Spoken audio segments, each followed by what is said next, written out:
Dios.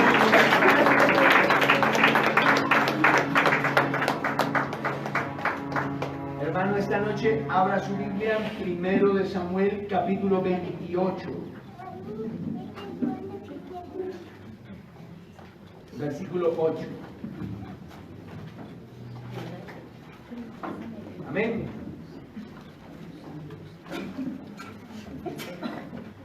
Primero de Samuel, capítulo 28.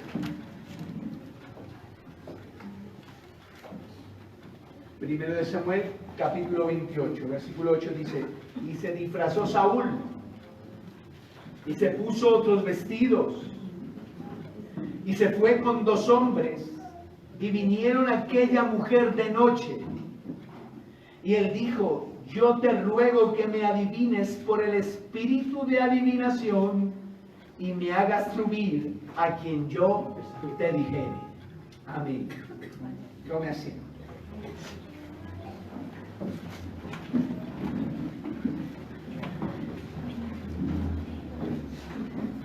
Vamos a hablar hoy de Saúl y la adivina. O la bruja, si quiere ponerlo. Saúl y la bruja.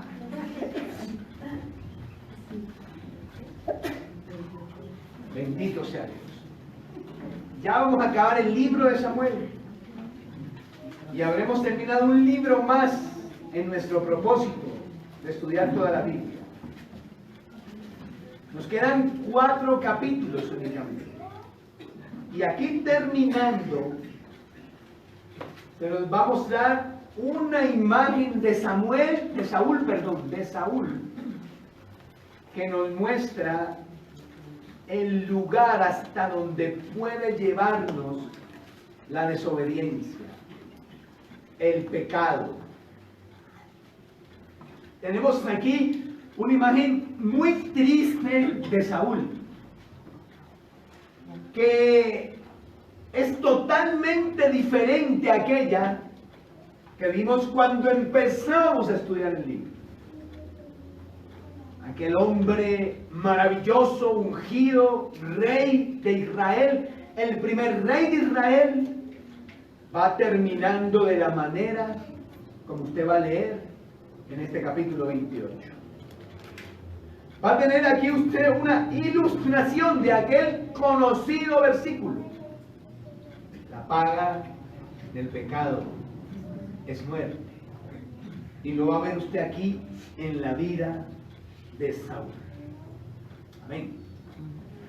Vamos a mirar en primer lugar esto: un hombre en pecado se turba en gran manera. El verso 5, mire lo que dice ahí: y cuando vio Saúl el campamento de los filisteos, tuvo miedo, y se turbó su corazón en gran manera. Tuvo miedo. Sucede que el ejército filisteo se puso en orden de batalla contra Israel. Y Saúl salió a enfrentarlo. Pero el ejército filisteo lo superaba en hombres, en armas, en carros de guerra. Y entonces nos dice aquí el texto que Saúl, al ver semejante ejército, se turbó en gran manera, es decir, se angustió muchísimo, se desesperó, se preocupó demasiado, en gran manera, hermano bendito. ¿Cómo era? Y es que esta es la paga del pecado. Este texto nos habla de una de las consecuencias emocionales del pecado. Y es que la persona que está en pecado no puede tener paz en su corazón. Escuchen lo que le voy a decir esto, miren. No es normal que una persona que conoce la palabra, que ha sido bautizada, que bueno, que está en el Señor, se turbe en gran manera. Es normal que una persona que conoce a Dios se turbe, se angustie. se preocupe, tenga temor, tenga miedo. Eso es normal. Así que si usted le pasa y usted es cristiano, no se sienta como bicho raro. No diga, no, es que estoy en pecado, estoy mal porque me estoy preocupando. No, es normal, completamente normal, apenas normal. Que si usted recibe una mala noticia, está en expectativa de algo, usted sienta algo de turbación en su corazón. Como que se le mueve el piso allá. Pero lo que no es normal es que personas que conocen de Dios, conocen las promesas de Dios, personas que tienen una comunión con Dios se turben en gran manera. Eso sí que no es normal. Yo creo que cuando un cristiano se turba en gran manera, que llega al punto de la desesperación, es porque hay pecado en su vida. Y la paga del pecado es muerte. Y una de las consecuencias del pecado en nuestra vida es que nos lleva a perder la paz con Dios. Amén, hermanos. Amén. Amén. Amén. Usted ve que las personas que no conocen a Dios se suicidan por montones, por miles, por millones en un año. ¿Y por qué hacen eso? No conocen de Dios. No tienen la esperanza que da a conocer al Señor. No conocen las promesas del Señor. No tienen la fortaleza que nos da Dios aquí en nuestro corazón. Les pasa el suicidio. Se matan. Les pasa algo, se entregan al trago. Meten la cantina ya y se meten al trago. A los vicios. Los dejan, los abandonan, se vuelven nada, parecen harapos andantes, pierden la esperanza, porque no conocen de Dios, porque la paga del pecado es muerte, porque esa es la consecuencia del pecado, la pérdida de la paz, la desesperación. Ahora, las personas que conocemos de Dios, no se supone que vivamos así. ¿Se acuerdan lo que Pablo dice en la carta a los Tesalonicenses cuando habla de los muertos, cuando quiere hablarle al pueblo de los muertos, de qué pasa con los muertos? Allá, 1 Tesalonicenses, capítulo 4, 5, si no me falla la memoria. Él dice, estas cosas escribo para que no os entristezcáis como aquellos que no tienen esperanza. ¿Sí nota la diferencia? O sea que para Pablo hay unos que no tienen esperanza y por eso se entristecen en gran manera. Pero hay otros, que se supone somos nosotros, que tenemos esperanza y por eso, en medio de la muerte, de una mala noticia, de una prueba, de una dificultad, no desesperamos, no perdemos la esperanza y nos mantenemos firmes. Si usted pierde la esperanza, si usted desespera, examínese, tal vez hay pecado en su vida y el pecado le está robando la paz.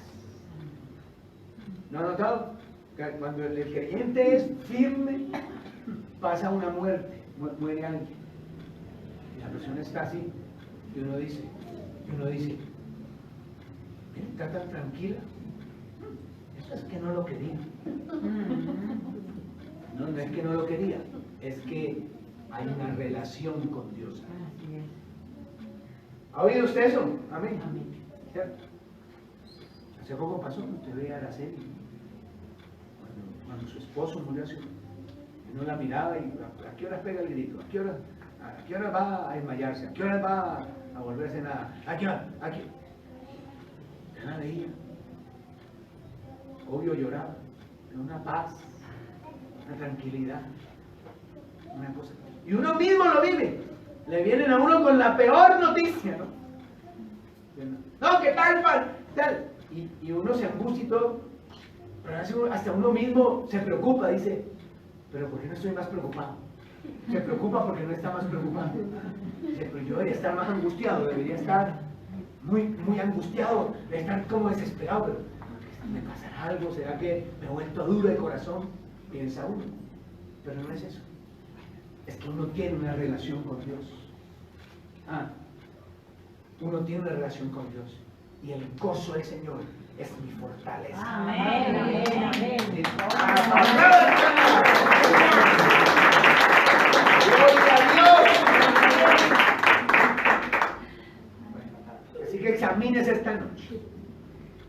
No quiero verlo sin esperanza, no quiero verlo desesperado. No importa lo que le digan, no quiero verlo así, porque usted tiene una relación con Dios, usted conoce a Dios, usted tiene las promesas, usted tiene la esperanza, usted tiene la fe. Amén. Y por eso no puede andar por ahí como los impíos que no conocen de eso. Un hombre en pecado no solo se turba en gran manera como Saúl, sino que además no tiene respuesta. No tiene respuesta. Ahora, verso 6 dice: y consultó Saúl a Jehová, pero Jehová no le respondió ni por sueños, ni por Urim, ni por profetas. Entonces, él aquí en medio de su locura, de su desesperación, de su alejamiento de Dios, hace algo correcto. Y es, voy a buscar a Dios. Voy a ver qué me dice Dios sobre esto. ¿Verdad? Y entonces, tal parece, según aquí nos dice, que le pidió a Dios que le hablara por sueños. Y le dijo: hazme un sueño, Señor. Se acostó y se acostaba y no soñaba nada Saúl. Y él dice: ¿qué será? Y otra vez, en la noche, la otra noche, se acostaba. No, nada. A nadie Dios le habló por sueños para Saúl tampoco. Entonces dijo: tráigame el Urim. Recuerden que era el Urim, ya le he explicado 10,000 veces que es el Urim. Tráigame el Urim. Y echaban suertes ahí sobre el Urim y eso, tampoco había respuesta de Dios. Tráigame los profetas. El profeta: a ver, ¿quién me va a decir algo? ¿Alguien tiene una palabra de Dios para mí? Nadie tenía una palabra de Dios para él. Porque cuando uno anda en pecado, la voz de Dios se cierra para uno. Ya le voy a explicar cómo funciona eso. La voz de Dios se cierra para uno. Mire, yo creo hoy que hoy día Dios nos puede hablar a través de un sueño. Pero hay que ser extremadamente cuidadoso con eso. Porque aquí hay gente que es cristiana, pero todavía sale con cosas raras. Ay, yo me soñé con pulgas. ¿Qué será? Pues fumígame.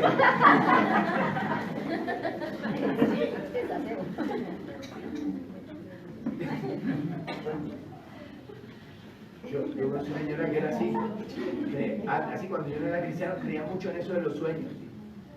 Y uno soñaba cosas y le decía: ay, ¿qué será? Que anoche me soñé con agua negra. Y decía: ay, eso es tal cosa.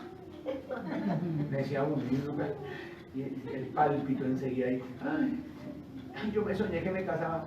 Y que se queda soltero. Así, ¿no? Y entonces, como que sueñan cosas y andan preguntándole a las personas: ay, yo me soñé, ¿qué me querrá decir el Señor? ¿Y qué me querrá decir el Señor? Y la mayoría de veces que uno sueña algo no es nada, hermano. Eso son hormonas, eso es frijoles, eso es un cafecito que me tomó en la noche, alguna cosa, sobresaltos, pero no es nada más. Pero a veces Dios sí le habla a uno a través de eso, pero uno tiene que ser extremadamente cuidadoso. Y yo creo que si Dios quiere hablarle a uno a través de un sueño, Él le hará saber a uno que es Él. De alguna manera, Él le hará saber a uno que ese sueño vino de parte de Él. Amén, hermano. Amén. Ahora, que si Dios le puede hablar a uno a través de los profetas, que si hay profetas hoy día, pues yo sí creo eso también. De esa gente que no lo conoce usted y lo mira a usted y le canta toda la tabla así, le dice: usted tal y tal cosa, y el Señor le dice tal y tal. ¿Alguna vez le ha pasado? Amén. Yo llevo como 27 años de cristiano ya perdí la cuenta de eso. A mí eso me ha pasado como 5 veces, ¿no? Claro, como 40 veces se han aparecido profetas a ponerme la mano encima, a decirme: ay, que Dios le dice que va a coger el mundo con las 2 manos y que usted va a deshacer y deshacer y todo eso. Y era carreta, hermano, era puro cuento. Pero unas 5 veces yo sí puedo decir, más o menos, que era Dios. ¿Y por qué eligió hablarme así a través de un profeta, no a través de su palabra? Bueno, vayan a saber, seguro yo era muy inmaduro y no sabía. Pero yo sí tengo testimonios de eso. Personas que yo no conocía, personas que yo no sabía de ellos, me cogieron así y era como si me conocieran y como supieran que estaba orando yo pero así directo y fijo y así, bonito. Pero sin embargo, usted tiene que saber siempre que la gran mayoría de veces, el 99% de las veces, Dios no nos habla ni por sueños ni por profetas, sino por su palabra. Amén. Bueno, para que sea serio. Porque yo crecí en una generación donde vivíamos buscando sueños y profetas, y vivíamos buscando congresos, y vivíamos buscando retiros, encuentros, a ver dónde yo sentía más. Hasta que el Señor le dijo, sea serio, hombre. Aquí está la Biblia. Lo que pasa es que hay pereza para estudiar la voz de Dios. Entonces, como uno no quiere estudiar, lo que pasa es que quiere andar buscando a ver la fácil, que un profeta y que un sueño y eso. El Señor le dice a uno, estudie, lea, métase, aprenda, que ahí está mi voz. ¿Está conmigo, hermano? Amén. Amén. Pero cuando uno está en pecado, siendo cristiano, hay personas a veces, ¿no?, que siendo creyente les da por ser desobedientes y rebeldes. Es como si la Biblia se cerrara para uno, la voz de Dios se cerrara para uno. Y le voy a decir en qué maneras. Por ejemplo, la voz de Dios se cierra para uno porque la persona empieza a desconfiar de lo que ella dice. Y ya duda. Pero será, pero no sé qué, pero yo como que no creo, eso será así de fácil, no, pero yo tampoco creo que se hace así, y no sé, empieza. Esa persona está recibiendo un juicio de Dios, la Biblia se está cerrando para él, por el pecado, porque así paga el pecado, porque eso es consecuencia del pecado. Entonces la persona le pierde confianza, y como le pierde confianza, entonces pierde deseo por la palabra, y ya no la lee, ya no quiere estudiarla, ya no quiere oírla, ya no quiere que se le predique, ya no quiere que se le disipule, ya no quiere que se le diga. Porque como pierde confianza, pierde amor. Y en ese sentido la voz de Dios se cierra para esa persona. Ya no hay guía, ya no hay dirección para esa persona por el pecado en su vida. O puede también suceder que pierde el discernimiento.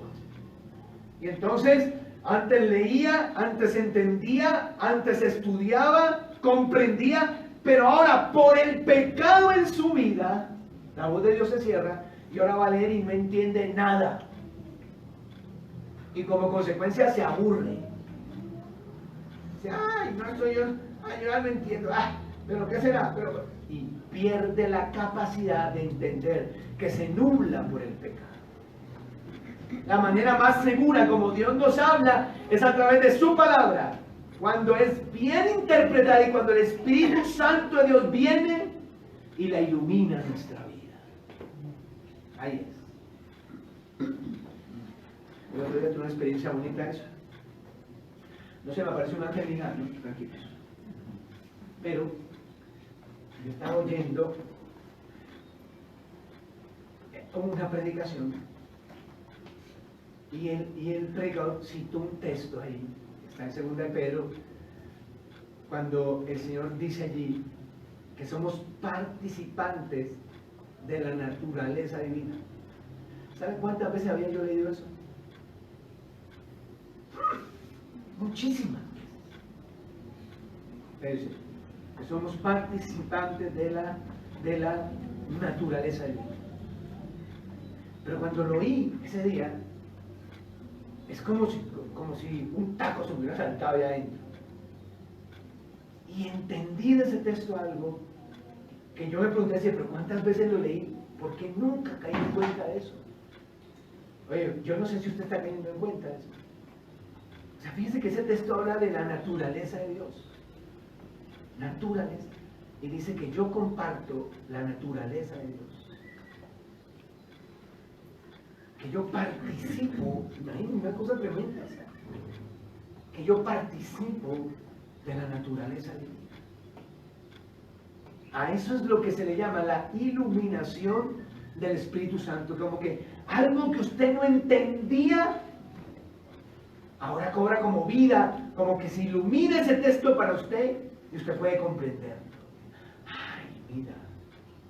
Pero cuando estamos en pecado, esa capacidad se cierra, porque el pecado nubla eso en nuestra vida. ¿Está comprendiendo? El Espíritu Santo nos ilumina para que entendamos la palabra. Yo recuerdo también, allá hace 27 años le dije que conocí al Señor. Yo iba a la iglesia, así pequeñita era la iglesia también. Y entonces allá iba un hermano y él dijo que iba a hacer un curso bíblico. Y yo, usted sabe que uno nuevo va a culto de damas, culto de niños, instituto bíblico, lo que le pongan a uno. Y yo fui. Y yo no sabía nada, yo estaba recién convertido, no sabía nada. Siempre recuerdo esto con agrado, porque yo no sabía nada. Y él hizo esta pregunta, dijo, ¿qué es la Biblia?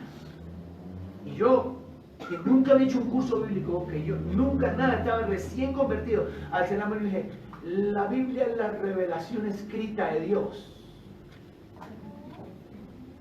¿De dónde salió eso? No sabía nada.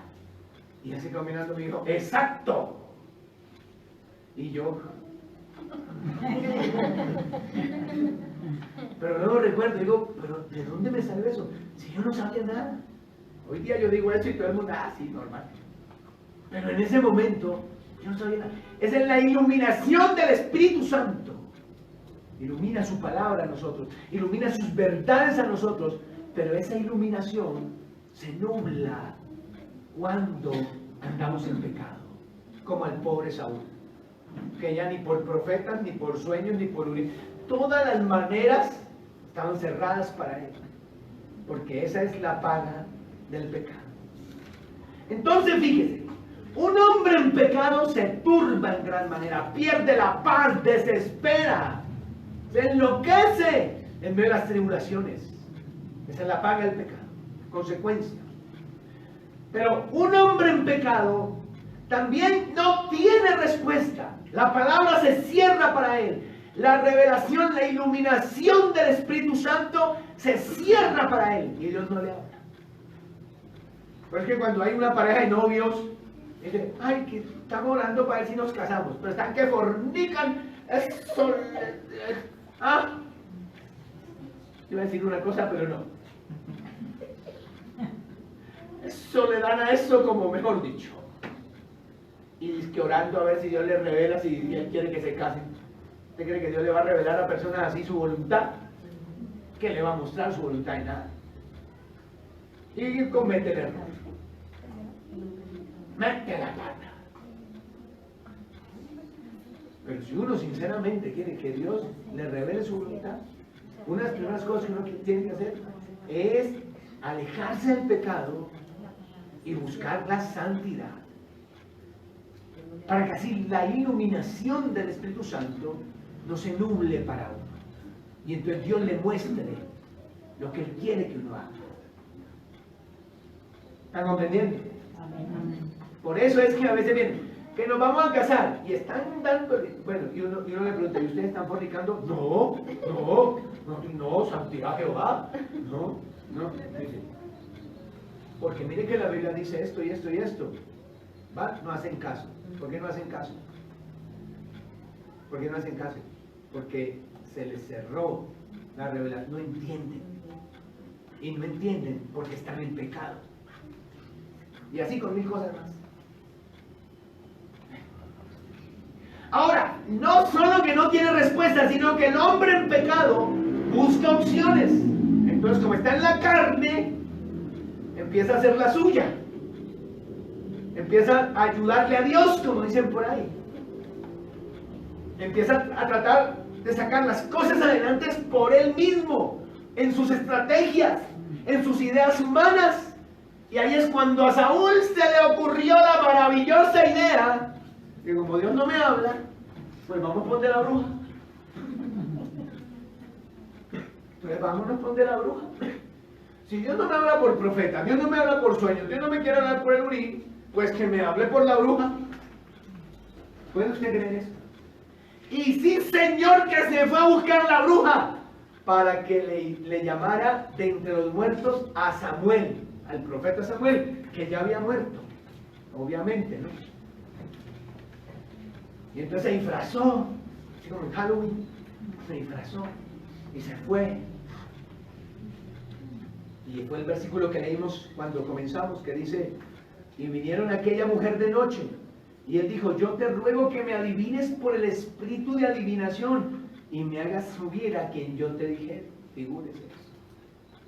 Dice, y la mujer le dijo, he aquí tú sabes lo que Saúl ha hecho, como ha cortado de la tierra a los evocadores y a los adivinos. ¿Por qué pues pones tropiezo mi vida para hacerme morir? Entonces Saúl le juró por Jehová diciendo, vive Jehová que ningún mal te vendrá por esto. La mujer entonces dijo, ¿a quién te haré venir? Y él respondió, hazme venir a Samuel. Y viendo a la mujer, a Samuel, clamó en alta voz. Y habló aquella mujer a Saúl diciendo, ¿por qué me has engañado? Pues tú eres Saúl. Y el rey le dijo, no temas, que has visto. Y la mujer respondió a Saúl, he visto dioses que suben de la tierra. Y él le dijo, ¿cuál es tu forma? Y ella respondió, un hombre anciano viene cubierto de un manto. Saúl entonces entendió que era Samuel y humillado el rostro a tierra hizo gran reverencia. Y Samuel dijo a Saúl, ¿por qué me has inquietado haciéndome venir? Y Saúl respondió, estoy angustiado, pues los filisteos pelean contra mí, Dios se ha apartado de mí y no me responde mal ni por profetas ni por sueños. Por eso te he llamado para que me declares lo que tengo que hacer. Entonces Samuel dijo, ¿y para qué me preguntas a mí si Jehová se ha apartado de ti y es tu enemigo? Jehová te ha hecho como dijo por medio de mí, pues Jehová ha quitado el reino de tu mano y lo ha dado a tu compañero David. Como tú no obedeciste a la voz de Jehová ni cumpliste el ardor de su ira contra Amalek, por eso Jehová te ha hecho esto hoy. Y Jehová entregará a Ismael también contigo en manos, Israel, perdón, también contigo en manos de los filisteos. Y mañana estaréis conmigo, tú y tus hijos, y Jehová entregará también el ejército de Israel en manos de los filisteos. Entonces Saúl cayó en tierra, cuán grande era, y tuvo gran temor por las palabras de Saúl, y estaba sin fuerzas, porque en todo aquel día y aquella noche no había comido pan. Figúrese. Así es la fuerza de la carne, hermano. Así es la fuerza de la carne. Como Dios no me habla, yo me busco mi bruja que me habla. Y se fue. Ahora fíjese. Este es un texto bien extraño, digamos. Así. Porque por la Biblia sabemos que los muertos no vienen a este mundo más. Mira lo que a mí me pasó una vez. O sea, que mi mamá murió, yo tenía 7 años. Ella murió, yo tenía 7 años. A los 15 días, yo cumplía 8 años. Sí, entonces ya tenía 7. La noche que ella murió, mira lo que me pasó. Yo tenía 7 años. La noche que ella murió, yo recuerdo que abrí los ojos. Yo estaba durmiendo con mi hermana mayor. Yo me desperté, abrí los ojos. Y allí por el rabito del ojo, o sea, por la ventana se veía que eran como las 5 de la mañana, estaba aclarando el día. Pero cuando yo abrí los ojos, yo vi el rostro de mi mamá en la cara de mi hermana. Y pues claro que me puse a gritar, pero de felicidad, porque ella estaba en Barranquilla en el hospital muriéndose y a mí me habían entregado a Bogotá. Y entonces cuando yo abrí los ojos y la vi, me acuerdo muy bien, y la vi así, me puse a gritar, mi mamá, mi mamá. Entonces mi hermana se despertó y me dijo, no, tranquilo, ¿qué te pasa? Soy yo. Don Leorne, ese día, a esa hora, estaba muriendo. Y mientras yo no conocía a Cristo, yo toda mi vida creí que eso era mi mamá, que había venido a despedirse, dicen las abuelas, ¿no? Eso, despedirse. Cuando conocí a Cristo y me di cuenta por la Biblia que los muertos no vienen acá, y empezaron a decirme esas cosas, y entonces, ¿qué era? Y esa es la pregunta que uno tiene aquí entonces. Viene Samuel del reino de los muertos a hablar ¿con quién? Con Samuel. Entonces dicen que esto tiene 3 explicaciones por lo menos, o 3 maneras de verse pero una sola explicación cierta. La primera es que fue un engaño de la divina, la bruja engañó a Saúl, dicen algunos. La engañó. Entonces tenía ya montada su parafernalia, pues para esas cosas y eso. Y en realidad no vino Samuel, sino algún engaño de la bruja, alguien disfrazado, alguna cosa. ¿Por qué dicen esto? Porque si usted nota, lo que Samuel le dice a Saúl es fácilmente discernible, solo con conocer algo de la historia de Saúl. Y la bruja conocía a Saúl. Y sabía qué había ocurrido con David, con Amalek, con todas estas cosas. Y además, ella le dice, o Samuel, perdón, le dice a Saúl que mañana él y sus hijos estarán con él en el lugar de los muertos. Pero si usted se pone a leer la historia y a hacer cuentas de días y eso, se da cuenta que muy probablemente Saúl murió a los 3 días de este evento y no al otro día. Pero sin embargo, esto no es concluyente, o sea, uno puede llegar a intuir eso en la lectura que hace, pero no es concluyente. Sin embargo, la prueba más fehaciente que tal vez esto no fue así, es que uno lee el texto y no puede creer que sea un engaño, es decir, tuvo que haber sido Samuel el que vino de los muertos a hablar con Saúl. Porque usted lee el relato y dice, no, tiene que haber sido Samuel. En segundo lugar, la segunda explicación. ¿Qué es la explicación? Para las cosas por el estilo que suceden hoy día. Y es que fue un demonio. Recuerde que el mismo Saúl era atormentado de un espíritu inmundo. Ahora, esto usted no se lo va a decir a la persona del funeral, ¿verdad? Que esté prudente. Empieza la señora muy dolorida a contar que mi hermano se me apareció. Y dice, ay, no diga, es un demonio, no diga eso. Lo sacan de ese funeral. ¿Cierto? Lo cogen del moño, hermano, y lo gañotean. Uno tiene que ser prudente, ¿cierto? Usted va días después y le cuenta, el Señor le cuenta, no, es que anoche mi esposa vino y yo la vi, y entonces usted dice, uy, no, esos son demonios, hermano, como... Eso no es prudente.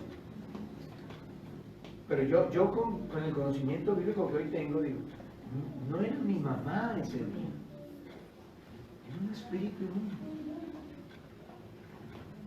que vino a atormentar,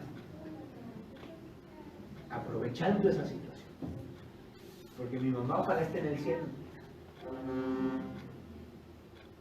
Pero tiene que reconocer esas cosas con dolor, ¿cierto? Ojalá esté en el cielo. Pero mucha gente, todos los muertos van para el cielo, ¿no? Ninguno va para el infierno. Todos descansan en paz. Pero tienen que ser sinceros y decir, tal vez no. Ojalá esté allá. Y allá está esperando. Según entendemos. Así que cuando usted oiga o le pase, usted tiene que saber que esos son espíritus inmundos. Así se lo tengo que decir. Son espíritus inmundos. En mi época ya antes, le decían a uno, eso es un espíritu de muerto. Imagínense el nombrecito que le pusieron, ¿ah? Eso es un espíritu de muerto. Que me dijeron a mí, yo dije, uy, Dios mío. O sea, espíritu de muerto, según eso, que eso no es bíblico, ¿no? Es un demonio que toma la forma de un muerto para atormentar al vivo. ¿Cierto? Y la tercera explicación, que es la que la mayoría de estudiosos bíblicos dicen, esta es la explicación, es que en realidad era Samuel. Pero entonces uno dice, pero entonces ¿cómo? Luego no que no vienen. Bueno, dicen ellos, esta fue la única excepción que Dios permitió en este caso. Ahora, note que la bruja no hace ningún rito para que lo que ella llama un dios suba. o venga o se manifieste, sino que ella pregunta, mire, quiero que lo mire ahí, estamos ahora, versos 11 y 12, dice, y la mujer entonces dijo, ¿a quién te haré venir? Y él respondió, hazme venir a Samuel. Y viendo la mujer a Samuel, o sea, que ella le preguntó, ¿a quién te hago venir? Y Saúl dice, hazme venir a Samuel. Y ella no hizo nada, no hizo una invocación, no hizo un rito, no hizo nada, sino que apenas termina de decir, hazme venir a Samuel, dice el 11, y viendo la mujer a Samuel, clamó en alta voz.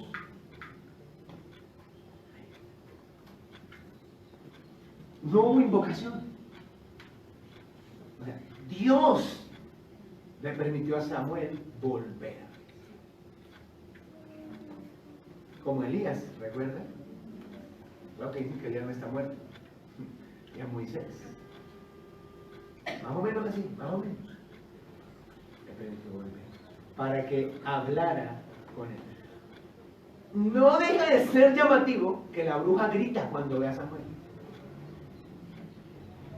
Extraño, ¿verdad? Porque si está acostumbrada, quiere decir que ella está viendo algo que no ha visto, está viendo algo inusual. Porque si no, normal. ¿Qué creen? Un espiritista, esos que hace llamar espíritus y los medios y todo eso, él no se asusta porque está acostumbrado a eso.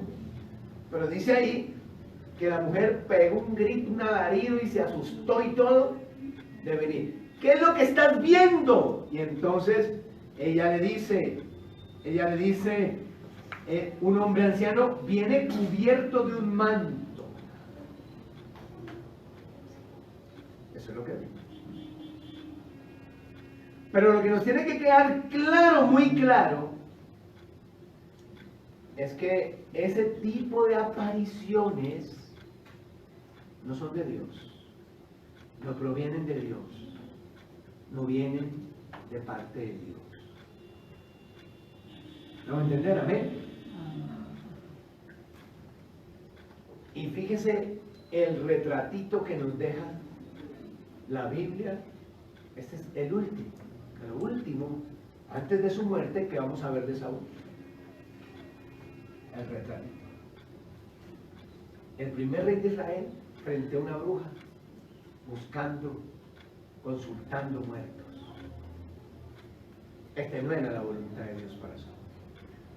Pero él, por el pecado, torció su camino y terminó buscando sus propias opciones. ¿Se fijan? Y así hacemos nosotros.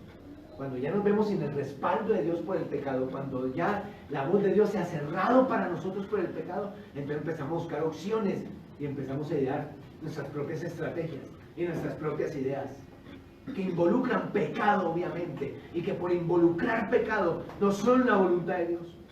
Porque uno le tiene que quitar la costumbre de decir, Dios me bendijo, cuando uno alcanzó esa tal bendición, pecando y mintiendo y engañando, y dice, esto es una bendición. ¿Y cómo lo obtuviste? No, pues me tocó sobornar allí.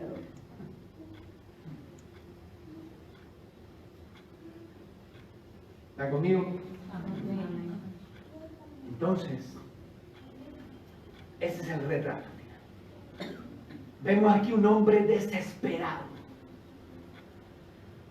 un hombre sin paz, un hombre sin gozo.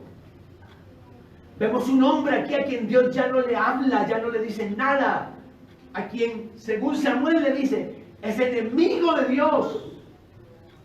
Vemos aquí, para terminar su vida, a un pobre hombre frente a una bruja, quebrantando la ley de Dios, consultando espiritistas, consultando magos, necromantes, consultando ahí. Ahí está el pobre hombre.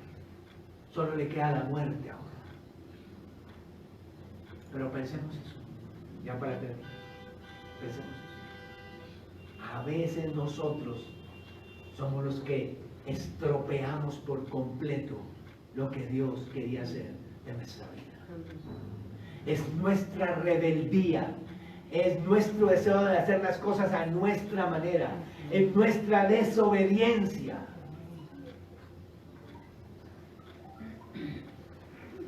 Saúl está destinado a ser rey y morir como rey, ungido de Jehová y con el respaldo de Dios. Pero miren cómo muere y cómo termina. Muchos de nosotros terminaremos mal. Pero no porque Dios quería eso para nosotros, sino porque nosotros mismos torcimos el camino con nuestras decisiones. Que sea el Señor guardándonos. Que sea el Espíritu Santo guardándonos. Padre, gracias por tu palabra.